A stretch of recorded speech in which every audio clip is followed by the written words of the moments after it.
l'éducation des femmes. D'accord? C'est bon. Tu me dis quand tu es prêt. Top. J'ai eu l'occasion de présenter mes livres sur la table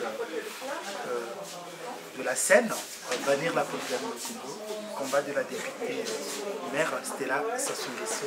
C'est une recherche pour donner aux femmes les moyens de se défendre face à le piège de nos traditions. Il ne s'agit pas de recuser nos traditions, au contraire, il s'agit de réfléchir sur ce qu'il y a de bon dans nos traditions à prendre et ce qu'il y a de mauvais à rejeter pour aller vers le progrès. Car pour accéder à la modernité, naturellement, il faut changer de mentalité. Ce n'est pas avec les mêmes générations.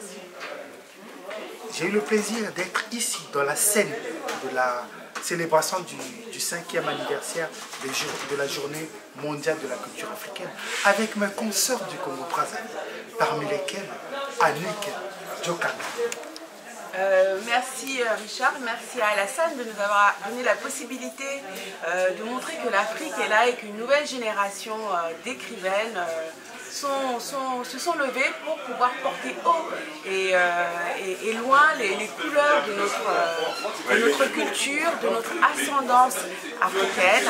Et dans mon livre, j'ai donné l'exemple et les moyens de pouvoir évoluer, même dans un environnement étranger, tout en préservant, en valorisant son identité africaine. Et je suis fière du parcours que j'ai pu réaliser dans ce monde occidental. Et je suis plus particulièrement fière d'être Congo, d'être Bantou. On n'a rien à envier aux autres peuples. Nous avons une histoire qui est magnifique, dont nous commençons à découvrir la richesse et la profondeur. Voilà, merci encore de mettre l'honneur à l'Afrique à l'honneur, et nous le méritons bien.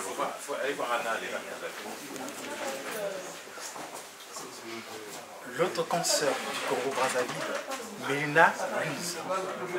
La culture africaine, elle est à l'honneur et également toute la visibilité du Congo-Brazzaville que nous essayons de porter à travers l'espace francophone ici à Paris avec nos petits bras. Justement, Mélina Luz, encore notre consoeur du Congo-Brazzaville, se pose les 1000 questions que se pose tout le monde. Oui, bonjour, je suis Mélina Luz. En tout cas, j'étais ravie d'être là et bien sûr de voir également mes confrères, consoeurs, compatriotes qui sont également dans ce travail d'écriture. Comme on dit, un savoir en fait on doit transmettre le savoir et j'aime le mot héritage. Et nous pouvons mieux transmettre le savoir encore à travers l'écrit. Et dans mon livre, les 1000 questions que tout le monde se pose, j'aborde plusieurs sujets, plusieurs thématiques pour aider chacun de nous et au mieux les femmes à se connaître davantage, à déployer leur potentiel et pour mieux déployer leur potentiel, quoi de mieux que de se connaître, de renforcer son estime personnelle et sa confiance en soi parce que sans cela en fait, sans ces connaissances ou sans ces sensations de bien-être, que ce soit émotionnel, psychologique ou mental, il est, je dirais, presque impossible de déployer comme il faut notre potentiel. Et comme je sais que les femmes regorgent de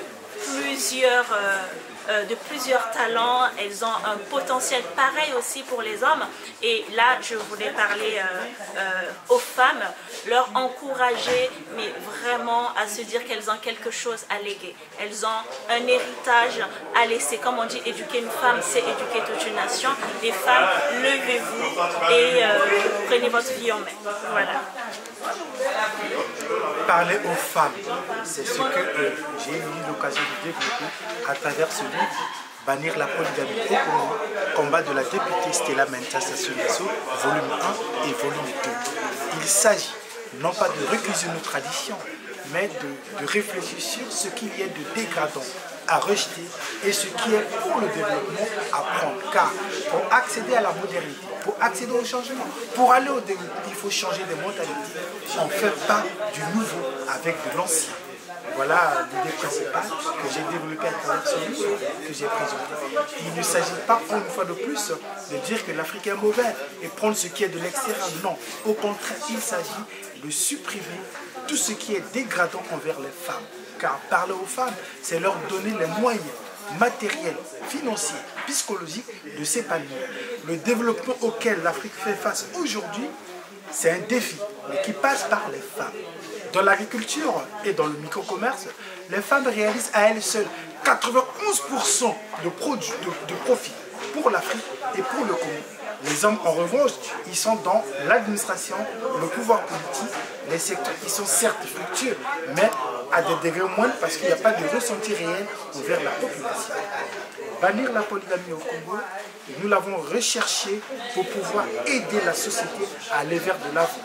Prendre en compte les aspects d'inégalité entre les hommes et les femmes. Prendre en compte les violences faites aux femmes, parmi lesquelles la victoire réalisée avec l'adoption par le Congo-Brazzaville de la loi portant lutte contre les violences faites aux femmes, la loi dite Mouebara. Le Congo s'inscrit parmi les deuxièmes pays d'Afrique qui a eu une loi cadre contre les violences faites aux femmes à travers cette loi du 4 juin 2023 dite loi Mouebara.